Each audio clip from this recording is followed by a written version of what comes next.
Jadi teman-teman sekalian, jangan sampai terlintas di benak antum kalau Nabi SAW ada yang beliau tidak tahu. Ini Nabi SAW ini yang kita tidak tahu beliau sudah tahu. Bukan cuma di sini, di surga sudah diperlihatkan. Bodohnya sebagian orang menganggap baginda Nabi SAW masih ada yang belum ditahu. Makanya mereka buat-buat ibadah yang tidak diperintahin. Tangkap nggak poin ini? Ini penting sekali.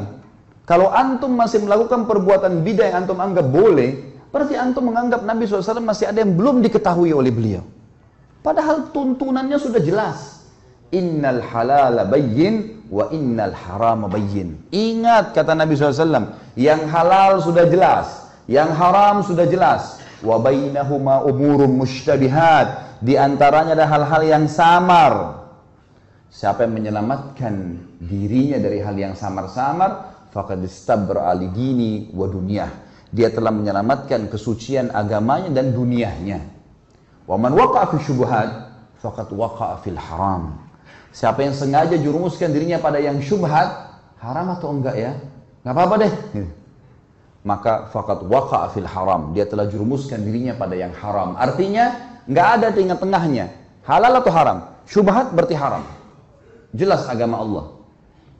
Orang yang jerumuskan dirinya pada yang syubhat berarti jerumuskan pada haram, seperti pengembala domba yang membawa domba-dombanya ke ladang yang luas, rumputnya lebih tinggi dari domba-dombanya, dan dia tidak tahu domba mana yang dicuri oleh serigala. Kita nggak tahu ini halal atau enggak, lalu kita jerumuskan diri untuk apa? Jadi agama sudah sempurna, nggak butuh tambahan-tambahan. Banyak hal yang membuat umat Islam sekarang berselisih teman-teman. Tapi poin intinya kata ulama adalah mereka semua mengaku kembali kepada Al-Quran dan Sunnah. Semua. Orang liberal pun yang mengatakan Quran harus direvisi, boleh nikah lintas agama, semua orang agama masuk surga. Banyak syubhat yang mereka lemparkan. Mereka juga mengaku, kami juga kembali kepada Al-Quran dan Sunnah. Tapi Al-Quran yang tidak sesuai dengan akal kami, tidak relevan, kami ganti. Tolak, harus direvisi. Hadis Nabi yang tidak masuk di akal, seperti lalat yang dicelupkan di air, susu kemudian bisa jatuh racunnya, bisa ngobatin, gak masuk di akal. Mereka tolak gitu kan. Semua mengaku berlandaskan Al-Quran dan Sunnah. Tetapi yang membuat mereka menyimpang adalah mereka tidak mengikuti pemahaman salaful ummah. Siapa itu? Sahabat. Mereka anggap ngikutin sahabat itu kuno. Di zaman Nabi SAW itu ya zaman Nabi, zaman sekarang beda, harus diubah. Dan itu yang dikembangkan oleh Kamal Atatürk di Turki. Sampai mengatakan ada istilah Islam Arab, Islam Turki, Islam Persia. Sekarang Indonesia kan baru kena penyakit itu, Islam Nusantara. Zaman dulu sudah ada nih. Sampai Kamal Atatürk ganti azan dalam bahasa Turki. Lama-lama azan dalam bahasa daerah kita nih. Diubah semuanya, agama Allah nih. Ini bahaya sekali teman-teman sekalian.